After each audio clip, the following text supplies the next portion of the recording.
Saturday's magnitude 7.3 tremor has now killed at least 32 people and injured more than 2,000. So far, 41 people in all have been killed in the two earthquakes.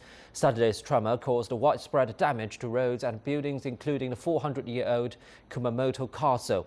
Authorities have ordered nearly 250,000 people to evacuate from their homes. The search for survivors went on into the early hours of a Sunday amid worsening weather conditions. More than 15,000 troops have been on site to set up tents for evacuees, and water trucks are being sent in. Around 25,000 extra soldiers are to arrive, as well as more police, firefighters and medics. All flights at Kumamoto Airport have been suspended, as well as high-speed railway lines. Terence Terashima visited the city on Saturday and filed this report.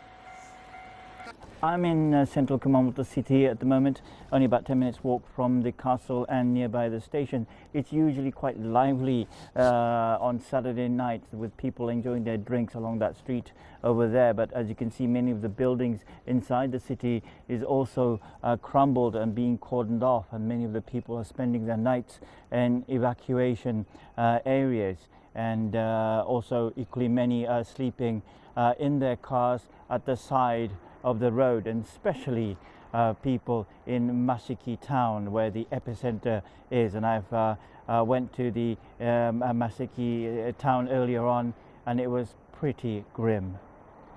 Many of the houses have collapsed, and some of these walls have crumbled onto the roads. It's pretty dark, you can't see, but there are a lot of houses that have collapsed, and a lot of walls have crumbled around this area, and quite a lot of people are sleeping inside the cars, but most of them have been told to evacuate to a safe area. And there's been a lot of tremors, and every time there's a tremor, many of the houses started to crumble again.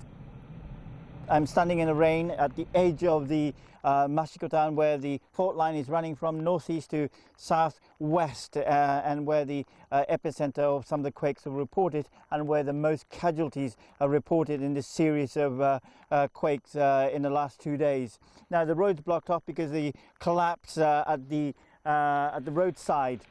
A meteorological agency warns that the rain's going to get heavier as we go late into the night, and they warn that these hills like this, I'm not going to go too near, but this hillside like this, we may see landslides due to the weakening soil. There's been over 200 quakes in the last few days, and as the rain's going to get heavier, there may be some landslides, and people living around the mountainsides were asked to evacuate. And in fact, over 170,000 people were asked to evacuate or prepare to evacuate.